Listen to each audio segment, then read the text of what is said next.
नमस्कार दोस्तों, बढ़िया हैं। मैं महेश कुमार स्वागत करता हूं आपका अपने चैनल मैथ्स विद MKN पे। तो आज डे 2 लेके आए हैं हार्ड क्वेश्चन सीरीज़ का, या कह सकते हैं सीरीज से पार्ट 2 लेके आए हैं सीरीज़ का। तो ये जो है बेसिकली NTPC को देखते हुए तैयार कर रहे हैं आप लोगों के लिए, ठीक है। वैसे आप देख सकते हैं, चाहे NTPC की प्रिपरेशन कर रहे हो या ना कर रहे हो, किसी और एग्ज़ाम की प्रिपरेशन कर रहे हो। बेसिकली मेरा कहने का मतलब ये है कि इसमें क्वेश्चन हम थोड़े लेवल के लेके आए हैं, अच्छे क्वेश्चन लेके आए हैं, और ये आपको मिनिमम 5 मिलेंगी पर वीक, ठीक है। तो स्टार्ट करते हैं क्वेश्चन, ठीक। क्वेश्चन देखो और क्वेश्चन का लेवल देखो और क्वेश्चन का पैटर्न देखो करने का। आइए देखते हैं पहला क्वेश्चन।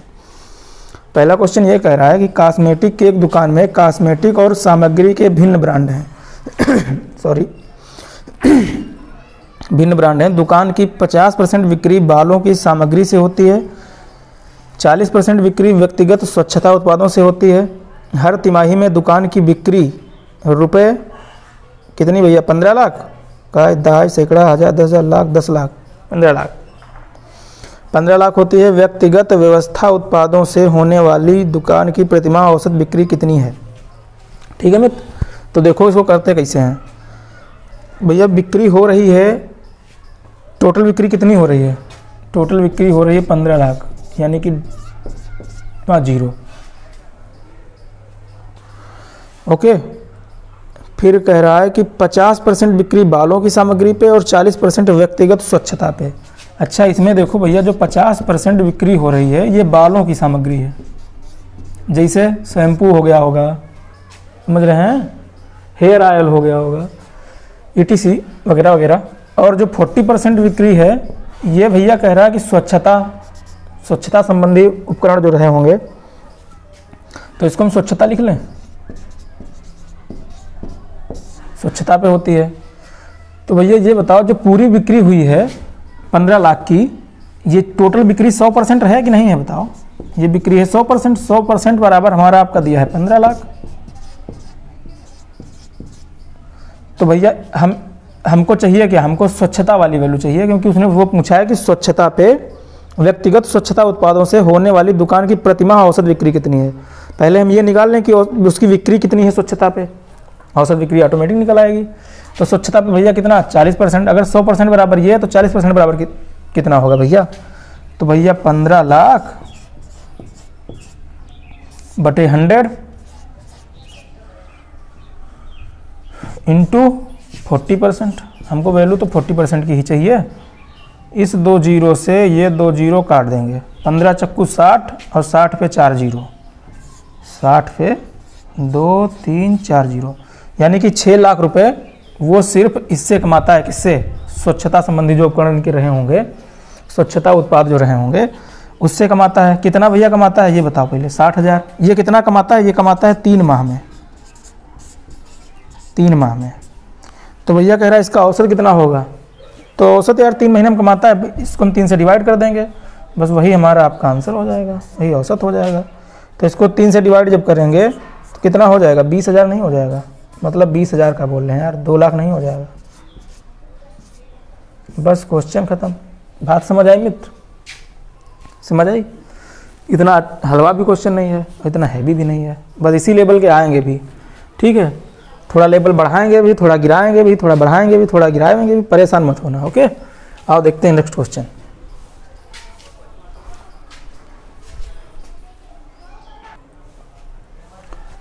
देखो बंधु, एक और छोटा सा क्वेश्चन, अच्छा क्वेश्चन और छोटा सा क्वेश्चन। भैंसों तथा बतखों के एक समूह में सिरों की संख्या के 2 गुने से 24 अधिक पैर हैं। भैंसों की संख्या समूह में कितनी है? छोटा सा क्वेश्चन है, लेकिन पूछा भैया बहुत बार गया है। ये कोलकाता भुवनेश्वर टेक्निकल असिस्टेंट 2002 में पूछा गया है, ग्रुप डी में 2007 में पूछा गया है। तो देखो मित्र, हमने आपको बताया क्या, ये इस टाइप के क्वेश्चन कराए भी थे आपको। प्लेलिस्ट में बनी हुई है, उसमें बेस्ट ट्रिक लिस्ट एक बनी हुई है, प्लेलिस्ट में बेस्ट ट्रिक आपको मिल जाएगी, उसमें जाके देखिए। जाके इस टाइप के क्वेश्चन जितने भी हैं पैटर्न हमने सब करा दिए हैं, उसी में वो भी क्वेश्चन कराए हैं जिसमें बंदर पोल पे चढ़ता है, खंबे पे चढ़ता है, फिसलता है, फिर चढ़ता है, फिर फिसलता है। सब क्वेश्चन दोनों एक ही वीडियो में करा दिए थे। तो देखो इस क्वेश्चन का करने का तरीका क्या होता है कि जितने भी पैर दिए हों, पैर की संख्या आधी कर दो, उसमें से सिर माइनस कर दो, जो बची हुई जो उससे घटाने पे आता है वो आती है 4 पैर वाले जानवरों की संख्या। तो भैया कह रहा है भैंस तथा बत्तखों के एक समूह में सिरों की संख्या के 2 गुने से 24 अधिक पैर हैं। अच्छा, जैसे मान लें सिर भैया कितने होंगे, हमें तो पता नहीं, सिर हम मान ले रहे हैं 100 होंगे। तो भैया पैर कितने हैं बताओ। पैर उसमें बता रहा है कि सिरों की संख्या से 2 गुने से 28 अधिक हैं। तो सिर की संख्या से 2 गुने मतलब 2x, और कितने अधिक हैं, 28 अधिक हैं। ये भैया हो गए पैर, यही बोल रहा है। 2 गुने से 24 अधिक पैर हैं, 28 नहीं मित्र, 24 अधिक पैर हैं, सॉरी 24 अधिक पैर हैं। हमने कहा था कि पैर की संख्या आधी कर दो, तो पैर की संख्या आधी करोगे तो क्या हो जाएगा, x + 12 हो जाएगा। भाई इसको 2 से डिवाइड करेंगे तो इधर x बचेगा, इधर 12 बचेगा, 12 बचेगा। अब इससे हमको घटाना क्या है, इससे हम सिर की संख्या घटा दें, हमारा जो आ जाएगा वो 4 पैर वाले जानवरों की संख्या आ जाएगी। तो x से x कट गया भैया, 12 आ गया। क्या आ गया, 12, 4 पैर वाले जानवरों की संख्या। और 4 पैर वाली हैं क्या, 4 पैर वाली हैं भैया भैंस। तो भैया भैंसें कितनी हो गई, 12। समझ आई बात, छोटा सा था, हमने थोड़ा बता दिया आप लोगों को इसलिए, ताकि इस पैटर्न से भी आप लोग अवेयर हो जाएं। चलिए देखते हैं नेक्स्ट क्वेश्चन। लेवल बढ़ाएंगे, परेशान बिल्कुल ना होना, ठीक है। ये ना समझना छोटे छोटे क्वेश्चन है, लेवल बढ़ के आएगा, परेशान बिल्कुल ना हो। 1, 2, 3 सीरीज देखो, फिर उसके बाद लेवल बढ़ेगा, परेशान ना हो। आओ देखते हैं नेक्स्ट क्वेश्चन।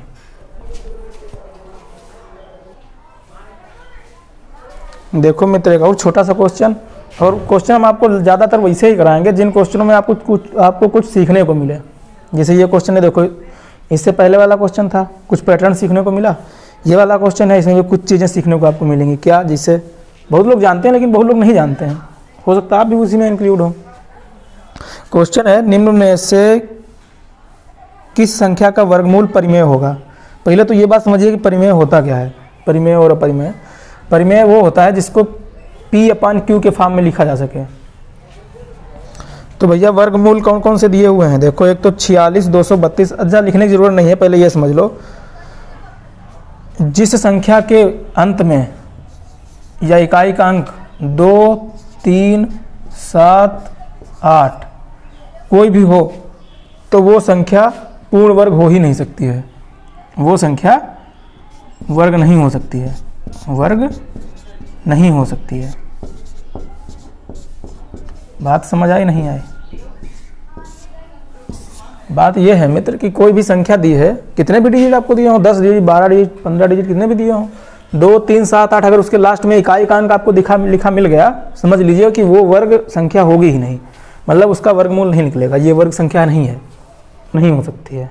ठीक, जैसे ऑप्शन में दिया है, पहला ऑप्शन 46, 232, लास्ट में 2 आ गया, तो भैया 2 लास्ट में है, तो ये संख्या आपको रट लेनी चाहिए, सबको रट लेनी चाहिए संख्या, ताकि भैया क्वेश्चन ऐसे पूछेगा, 4 ऑप्शन दे देगा, बड़ी बड़ी संख्या दे देगा, कहेगा इसमें कौन सी पूर्ण वर्ग संख्या नहीं है, कन्फ्यूजन, बस पूर्ण वर्ग ही निकालते बहुत टाइम लग जाएगा।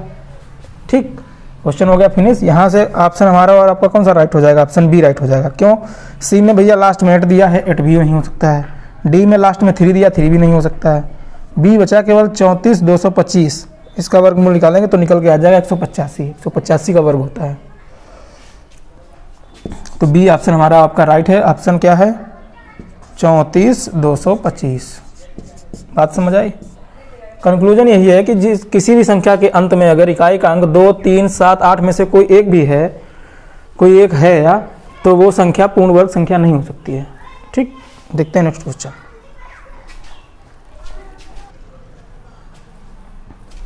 देखो मित्र अगला क्वेश्चन, वृत्त पर एक स्पर्श रेखा AB है, वृत्त की त्रिज्या 2 सेंटीमीटर है, तो छायांकित भाग का क्षेत्रफल होगा। मित्र एक सर्कल दिया हुआ है, उसके बाद में एक स्पर्श रेखा कह रहा भैया है AB, स्पर्श रेखा AB है, वृत्त का केंद्र है O, यहाँ पे केंद्र है O, इसको बना दिए हैं ये ट्रायंगल, और इसका क्षेत्रफल रहे हैं पूंछ भैया, इसका नहीं निकाल पाएंगे, बिल्कुल निकाल पाएंगे, काहे नहीं निकाल पाएंगे। तो ये बताओ, स्पर्श रेखा इसके ऊपर से दी गई है तो जाहिर बात ये होगा हमारा आपका 90, ये इन्होंने दे रखा है 45, ये 45 तो ये भी 45 होगा भाई, ये 90 दोनों, क्योंकि ट्रेंगल का तीनों कोणों का सम जो होता है 45, तो ये भी भैया 45 होगा। उसके बाद ये बताओ, हम इस ट्रेंगल का एरिया निकाल लेंगे। इसकी त्रिज्या दे रखे हैं 2, ये 2 होगी, 45 के सामने की भुजा 2 है तो इधर भी 45 सामने की भुजा 2 होगी, और अगर 45 और 45 के सामने की जो भुजा होगी 90 के सामने की भुजा √2 उसमें और इंक्लूड हो जाता है, यानी कि ये भुजा हमारी होगी 2√2। यहाँ तक बात समझ आई। अगर 45 के सामने की भुजा 2 दी है, मतलब 45 के सामने की भुजा x दी है, तो 90 के सामने की भुजा x√2 होगी। कब? जब समकोण त्रिभुज होगा, यानी कि दो ट्रेंगल अगर 45-45 दो एंगल 45-45 के दिए हुए हैं तो 90 वाली जो भुजा होगी 45 वाली अगर x है तो ये x√2 होगी, यानी कि ये 2 है तो ये 2√2 होगी। ट्रेंगल का एरिया हम निकाल लें, उसमें से इतना एरिया निकाल दें, सर्कल का बाहर माइनस कर दें तो हमें छायांकित भाग का क्षेत्रफल पता हो जाएगा। ट्रेंगल का एरिया निकालने के लिए क्या होता है, 1/2 इंटू आधार इंटू हाइट। तो आधार कितना भैया 2, हाइट भी 2 है, यानी कि इसका एरिया आ गया ट्रेंगल का 2। 1 मिनट होल्ड करिए, काल को मार्कर में इंक डाल के आते हैं।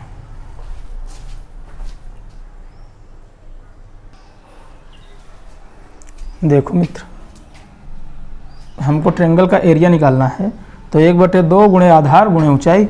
तो आधार भैया दिया है 2, ऊंचाई भी दी है 2, तो हम यहाँ से निकाल नहीं लेंगे इसका एरिया। कितना हो गया एरिया हो गया 2। ठीक, अब इससे हमको माइनस क्या कर देना, माइनस हमको कर देना है ट्रेंगल का एरिया, जो सर्कल के अंदर टुकड़ा पड़ा है ये, उसका एरिया हमको माइनस कर देना है। अच्छा, ये 45 अंश का जो चाप लेके बनाया गया है ट्रेंगल, वृत्त के अंदर, इसको माइनस कर देंगे। जब इससे माइनस हम क्या करेंगे ये बताओ। सर्कल का कितना भाग हमको माइनस करना है, सर्कल टोटल होता है 360 का, उसमें से हमको माइनस करना है 45 अंश का। 45 अंश का मतलब 8 भाग में कट जाएगा, यानी कि 1/8 भाग हमको माइनस करना है। हमको चाहिए कितना, या इसे ना समझ के इसे समझो, हमको चाहिए कितना, 45 अंश चाहिए। कितने में से, 360 में से काट देंगे, 1/8 आ जाएगा। यहाँ तक बात क्लियर हुई। तो 1/8 भाग हमको चाहिए किसका, टोटल सर्कल का 1/8 भाग। टोटल सर्कल का एरिया निकालेंगे तो क्या होगा, πr²। πr² मतलब पाई, मार्कर प्रॉब्लम कर रहा है भाई, वेट करिए 1 मिनट और।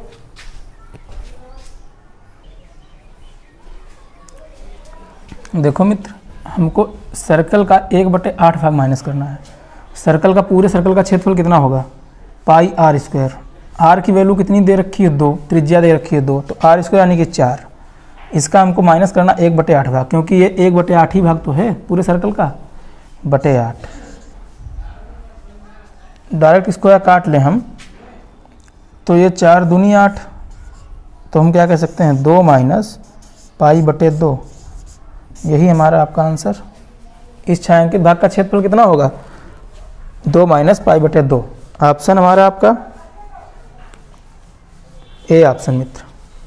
ठीक है, चलते हैं नेक्स्ट क्वेश्चन पे।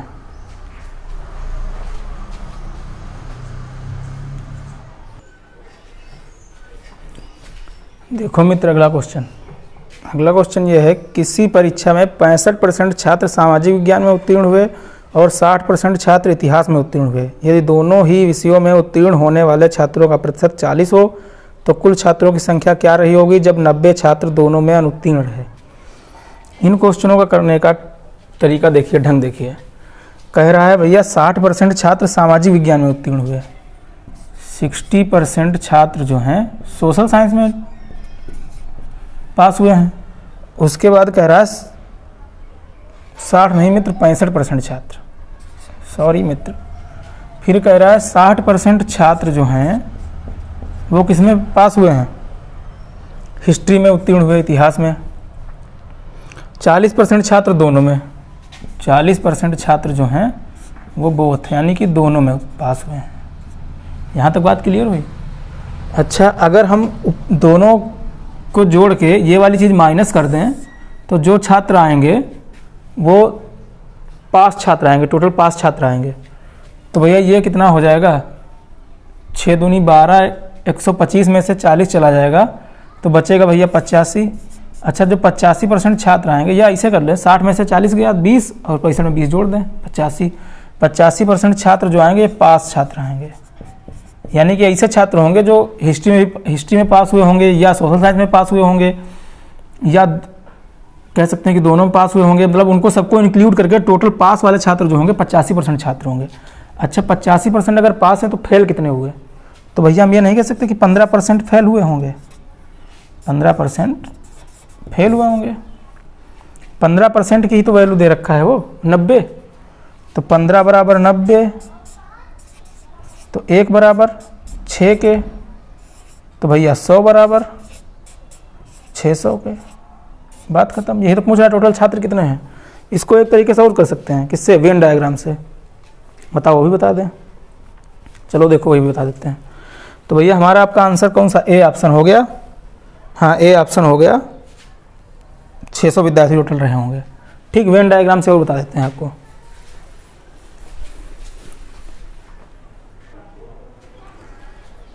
देखो मित्र, तो वेन डायग्राम से कैसे सॉल्व किया जाएगा। कह रहा है कि 40% छात्र दोनों में पास हुए। इसे वेन डायग्राम बनाए अगर,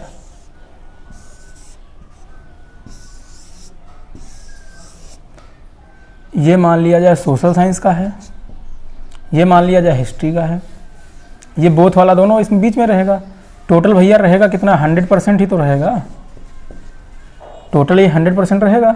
इसमें से 40% जो हैं दोनों में पास हुए हैं। कितने? 40%। कह रहा हिस्ट्री में भैया पास हुए हैं 60%, सोशल साइंस में पास हुए हैं 65%। तो सोशल साइंस में 65% यानी कि 25 इधर। भाई 40, 20, 60, 5, 65% सोशल साइंस में होगा कि नहीं होगा? 65% सोशल साइंस में हो गए। अब 60% हिस्ट्री में है, तो 40% तो हिस्ट्री पास ही किए हैं, प्लस साइंस पास किए हैं सोशल साइंस, तो 20% इसमें बचे होंगे।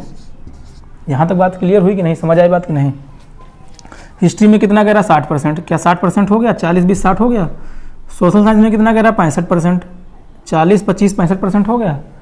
अब ये बताओ, ये टोटल ओवरऑल हो कितना गया? टोटल ये ओवरऑल कितना हो गया? कितने परसेंट पास हो गए? तो हम कहेंगे 40, 20, 60 और 25, 85, 85% भैया पास हो गए। तो 85% पास हो गए। बाहर बचे कितने? जो बाहर बचे वो फेल ही तो होंगे 15%। इसी की तो वैल्यू दिया है ये कितना? 90। तो 1 बराबर 6, तो 100 बराबर 600। बस क्वेश्चन खत्म। ओके मित्र, अब देखते हैं अगला क्वेश्चन।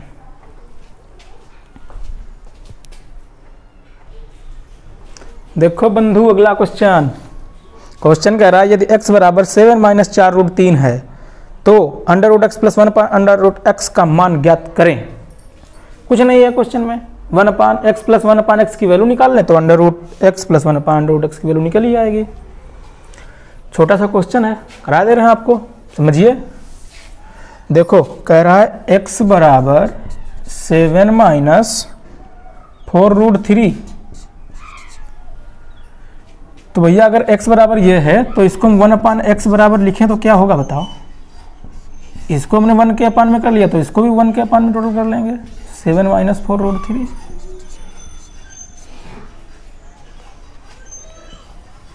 अच्छा,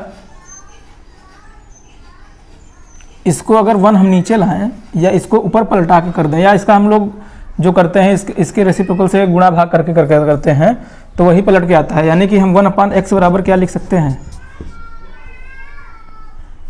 7 प्लस 4 रूट 3। 1 अपान में है 7 माइनस 4 रूट 3, तो अगर 1 अपान एक्स के रूप में इसको लिखेंगे तो 7 प्लस 4 रूट 3 हो जाएगा। यहाँ तक बात समझ आई? अच्छा, अब हम अगर x और प्लस 1 अपान एक्स को जोड़ दें तो क्या होगा भाई? 7 माइनस 4 रूट 3, ये तो हो गई x की वैल्यू, प्लस में 1 अपान एक्स की वैल्यू क्या है? 1 अपान एक्स की वैल्यू है 4 plus 4 root 3। Minus 4 root 3 plus 4 root 3 जाएगा कट।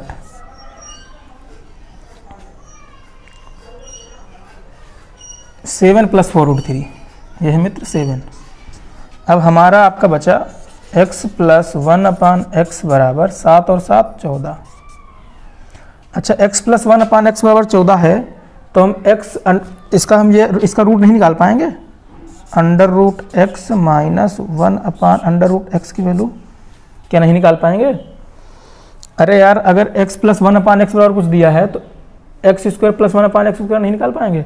a स्क्वायर माइनस 2 होता है तो इसमें हमको करना क्या पड़ेगा, ये a स्क्वायर माइनस 2 होके आया इधर, अरे चाहे इसका होल स्क्वायर करके निकाल लो या इसमें 2 जोड़ के इसका वर्गमूल ले लो, क्योंकि a स्क्वायर माइनस 2 होता है ना, तो माइनस 2 प्लस 2 करेंगे, प्लस 2 हो जाएगा 16, तो इसकी वैल्यू मित्र आ जाएगी 4। चाहे तो इसका स्क्वायर लेके निकाल लो या इसका रूट करके निकाल लो, जिसे आप निकाल पाएँ। बताओ तो बता दें। x प्लस 1/x बराबर 14। देखो एक फार्मूला होता है क्या कि अगर x प्लस 1/x बराबर a दिया है तो x square plus 1/x square बराबर होता है a स्क्वायर माइनस 2। तो भैया स्क्वायर की ही वैल्यू तो ये दी है, ये हमारा x प्लस 1/x की वैल्यू दी, यानी कि इसका स्क्वायर करेंगे तो ये हो जाएगा, वही चीज़ तो ये दी है। तो स्क्वायर की वैल्यू 14, इसमें माइनस 2 हम करें हैं तभी तो ये 14 आया है, इसमें प्लस 2 कर देंगे 16 हो जाएगा, a की वैल्यू निकल आएगी 4। बात समझ आई? देखते हैं नेक्स्ट क्वेश्चन।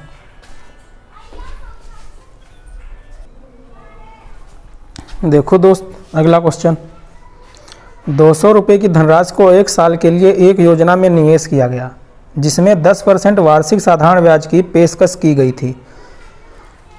साधारण ब्याज दिया जा रहा है 10% का, लेकिन ब्याज में वार्षिक चक्रवृद्धि की गई, लेकिन जो ब्याज पे ब्याज मिलेगा उसमें वार्षिक चक्रवृद्धि रहेगी, चक्रवृद्धि रहेगी उसमें भैया, ब्याज पे ब्याज मिलेगा, मतलब वार्षिक चक्रवृद्धि की गई, मतलब अगर ब्याज पे हम ब्याज निकालेंगे तो भैया कंपाउंड इंटरेस्ट लगेगा, उस पर चक्रवृद्धि ब्याज लगेगा। फिर आगे कह रहा है 200 रुपये की अन्य धनराशि को 10% वार्षिक दर पर एक योजना में 1 साल के लिए निवेश किया गया था, परंतु ब्याज में अर्धवार्षिक चक्रवृद्धि की गई। दूसरी योजना के तहत अर्जित ब्याज कितना अधिक होगा? देखो इधर समझो क्वेश्चन, कह रहा था कि भैया कि 200 रुपये हैं, इनको 10% पर लगाया गया, एक और 200 रुपये हैं, इनको भी 10% पे लगाया गया, लेकिन इन दोनों में फ़र्क क्या है? फ़र्क ये है कि ये 1 साल के लिए लगाया गया है, 1 साल के लिए लगाया, ये भी 1 साल के लिए गया है, लेकिन इसमें जो ब्याज रहेगा वो अर्धवार्षिक रहेगा, इसमें जो ब्याज रहेगा अर्धवार्षिक रहेगा, मतलब छमाही रहेगा, ये बात है बस, और कुछ बात नहीं है। तो 10% 200 का निकालेंगे भैया तो हो जाएगा 20 रुपये, यानी कि यहाँ से ब्याज पे पाएंगे ये। लेकिन जब इसको हम अर्धवार्षिक करेंगे तो यहाँ पे दर जो है 10% है वो अब रह जाएगी कितनी? 5% रह जाएगी। अरे भैया 200 रुपये हैं, अब 5% दर चलेगी, तो 2 इंस्टॉलमेंट 2 हमको बनानी पड़ेंगी भाई। एक 5 से पहले काटेंगे, इसको 5 से निकालेंगे तो पहले मिलेगा 10 रुपया, दूसरे साल फिर 10 रुपया मिलेगा, लेकिन ब्याज पे भी तो 5% मिलेगा, तो उसका कितना रुपये मिलेगा? 10 एकन 5 एकन 5, यानी कि भैया इधर मिलेगा 0.5 रुपया। समझो बात को, 200 रुपये है, 5% दर है, अब इस पे छमाही हमको लगाना है और वो भी चक्रवृद्धि ब्याज, तो छमाही हम निकालेंगे 5% की दर से, तो पहले साल का निकलेगा 10%, 200 का 5% पहले साल 10%, दूसरे साल फिर मिलेगा 10%। अब भैया ब्याज पे भी तो ब्याज मिलेगा, 10 का 5% कितना? 98, अरे 0.5 रुपया यार, 0.5 रुपया ना। तो ये बताओ इधर टोटल कितना रुपया मिला हमको? 10, 10, 20 और 98 ये भैया, तो 20.5 रुपया तो हमको इधर मिला और इधर मिला था 20 रुपया। क्वेश्चन पूछ रहा है कितना एक्स्ट्रा मिलेगा, इससे कितना अधिक मिलेगा? तो भैया 10.5 रुपया अधिक मिलेगा, 10.5 रुपया या 50 पैसे कह दें या कुछ भी कह दें, ऑप्शन के अकॉर्डिंग। देखो क्या ऑप्शन में कह रहा है, 50 पैसे भैया कह रहा है, तो ऑप्शन हमारा आपका डी, इसको हम 50 पैसे लिख देंगे, क्या प्रॉब्लम है? कोई प्रॉब्लम नहीं है। बताओ समझ में आई बात? हलवा क्वेश्चन नहीं था, क्वेश्चन नहीं समझ पाते तो घूम जाते। चलो देखते हैं नेक्स्ट क्वेश्चन। ओके मित्र, परेशान ना हो, लेवल धीरे धीरे बढ़ाएंगे, टेंशन ना लेना बिल्कुल। आओ देखते हैं नेक्स्ट क्वेश्चन।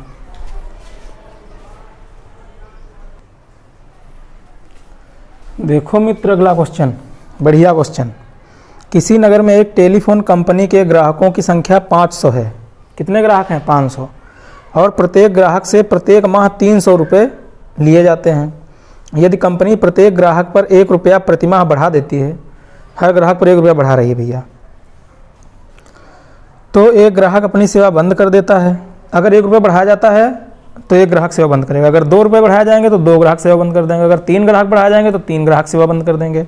मतलब कहने का ये है कि प्रति 1 रुपये पे 1 ग्राहक कम होगा। ग्राहक दर में निम्नलिखित में से कौन सी वृद्धि टेलीफोन कंपनी को सर्वाधिक राजस्व प्रदान करेगी? सबसे ज़्यादा कंपनी को किसमें फ़ायदा होगा? ऑप्शन दिए हैं 5 रुपये, 50 रुपये, 10 रुपये, 100 रुपये। मतलब अगर 5 रुपये बढ़ाया जाए तब फ़ायदा होगा, ये 50 रुपये बढ़ाया जाए तब फ़ायदा होगा, या 10 रुपये बढ़ाया जाए तब फ़ायदा हो, या 100 रुपये बढ़ाया जाए तब फ़ायदा हो। तो भैया टोटल कितने हैं? करो देखो कैसे। ग्राहक हैं टोटल हमारे पास 500। बात समझना, ध्यान से समझना, आराम से समझना, सब समझ आएगा।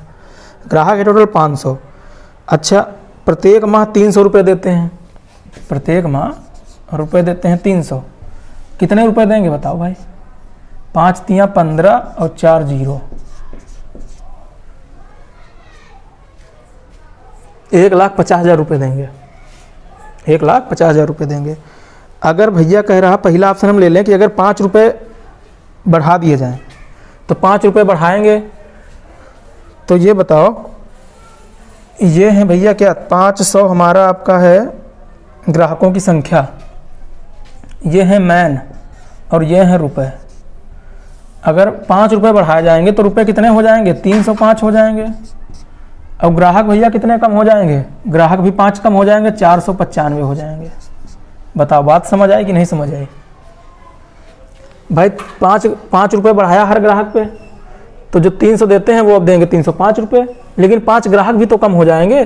500 ग्राहक थे, अब ग्राहक कितने बचे? 495 बचेंगे भाई। 5 ग्राहक भी तो कम होंगे। 495 गुणे 305, तो भैया ये आएगा 15,975, 1,50,975 रुपये देंगे अब। अच्छा, कुछ चीज़ समझ आई कि अगर हम रुपए बढ़ा रहे हैं, ग्राहक कम हो रहे हैं, तो मुनाफा हो रहा है। पहले 1,50,000 आ रहा था, अब 1,50,975 रुपये फ़ायदा हो गया। 1,50,975 हो गया, 975 फ़ायदा हो गया। यानी कि ग्राहक अगर बढ़ रहे हैं, रुपए अगर बढ़ रहे हैं, ग्राहक कम हो रहे हैं, रुपए अगर बढ़ रहे हैं, तो टोटल ओवर इनकम भी बढ़ रही है। ऑप्शन हम कौन सा उठा लें? ऑप्शन सी उठा लो, 10 रुपये। अगर 300 रुपये दे रहा था, अब 10 रुपये और बढ़ा दिया, तो अब कितने हो गए भैया? अब 310 रुपये लेगा हर कैंडिडेट से। लेकिन 10 रुपया बढ़ाया है तो 10 कैंडिडेट भी तो कम हो गए होंगे। कैंडिडेट थे 500, अब बचे होंगे 490। 490 गुणे 310, हमारे पास भैया डाटा अवेलेबल है इसलिए हम गुणा कर नहीं रहे हैं, आप अपने गुणा करके देख लेना। 15,19,00, ये हो जाएगा मित्र 15,19,00। यहाँ तक बात समझ आई? कुछ समझ आ रहा है कि नहीं? समझ देखो कैसे आएगा। जब 300 ही रुपए लेते थे तब भैया इनको इनकम होती थी 1,50,000 रुपये की, 1,50,000 ये अर्न कर पाते थे। लेकिन जब 5 रुपये इसने बढ़ा दिए, इधर 5 कैंडिडेट कम हो गए, 5 रुपये बढ़ा दिया, तब भैया 1,50,975 हो गया, यानी कि 975 इसने एक्स्ट्रा कमा लिए। फिर भैया क्या किया, 10 बढ़ा दिया रुपये इसने हर कैंडिडेट पे, तो 10 आदमी कम हो गए। तब अब कितना कमा रहा है? 1,51,900, यानी कि इधर भी 1,900 रुपये का प्रॉफिट हो रहा है इसके कंपेयर में, नहीं इसके कंपेयर में। और इधर 975 प्रॉफिट हो रहा था, इधर 1,900 प्रॉफिट हो रहा है। यानी कि अगर रुपए हर कैंडिडेट में बढ़ाए जाएं तो प्रॉफिट होगा। अगर रुपए हम बढ़ाते चले आएँ तो प्रॉफिट बढ़ता चला जा रहा है कि नहीं? तो सबसे ज़्यादा प्रॉफिट किस पे होगा? जितने ज़्यादा हम रुपए कर देंगे उतना ज़्यादा प्रॉफिट हो जाएगा। तो सबसे ज़्यादा रुपए उसने अगर डी ऑप्शन में 100 रुपये सबसे ज़्यादा ऑप्शन में दिया है, 100 रुपये बढ़ा दें तो प्रॉफिट ज़्यादा हो जाएगा। चाहे यही क्वेश्चन छोड़ दो, ऑप्शन क्लिक कर दो डी, या आगे करके देख लो। अच्छा, अब फिर हम क्या करें? ऑप्शन बी में दिया है 50 रुपये। अगर हम हर कैंडिडेट 50 रुपये बढ़ा दें, अभी 300 थे, बढ़ा देंगे भैया 50 रुपये, तो 350 हो जाएंगे। बताओ यहाँ तक बात क्लियर? 350 हो जाएंगे। उसके बाद देखो मित्र, 50 रुपये तो गए भैया बढ़, अब आदमी भी तो 50 कम हो जाएंगे। अब आदमी कितने रहेंगे? आदमी अब रहेंगे 450। भाई 500 थे, 50 कम हो गए, 450।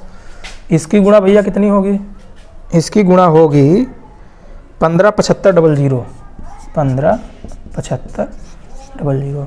बताओ इससे ज़्यादा ये बढ़ गया कि नहीं? सब इससे ज़्यादा इसमें इनकम हो गई कि नहीं? ये 1,51,900 था, ये 1,57,500 हो गया। अगर ऐसे ही भैया अब ऑप्शन डी 100 रुपये का बढ़ा दें तो ये 300 देते थे, आप देंगे कितने? 400। आदमी कितने कम हो जाएंगे? 100 आदमी भी कम हो जाएंगे, 100 रुपये इसने बढ़ाए तो भैया अब आदमी कितने हो जाएंगे? आदमी हो जाएंगे अब 400। तो 4 चक्कू 16 और 4 जीरो। अब भैया टोटल कितनी हो गई? 1,60,000।